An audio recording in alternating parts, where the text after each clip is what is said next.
We are talking today about the Otaheite apple leaves. So as you saw in previous videos, we can eat the fruit and it has great benefits. If you have not seen those videos, check those out. So today we're going to be focusing on the leaves and the benefits of it, how you can use it internally and also externally. Doing an infusion. Now by infusion, this means that you will put the leaves in hot water, whether it is fresh leaves or you will definitely can let it dry like shown here. And you can also use the pulverized leaves for cracked tongue. So you powder it out, dry it and powder it out, and use it for a cracked tongue. And that is externally. Yes, you're not going to swallow it. You just soak it in your mouth. So to do the tea, you definitely want to wash.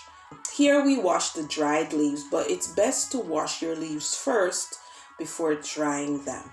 So here we're putting about 4 leaves into the pot of water. And the water is hot. However, it's not boiling. So we're going to allow it to boil as shown here. And this concoction is great it's a great remedy for fevers, and it's also a good relief for bronchitis and chest congestion. And this may be caused from a backup in the lungs, backup of mucus in the lungs.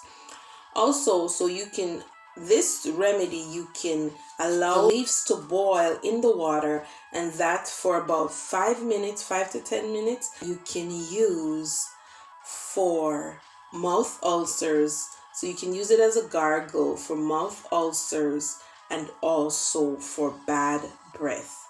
And that's called halitosis. So this is the tea. And right here it is sweetened with sugar, cane sugar, and it's ready to drink. And it was the first time that I was having it, and it really tastes nice. Yes, it's similar to mango leaves, but yes, you know it is apple because it has that taste of apples. Enjoy.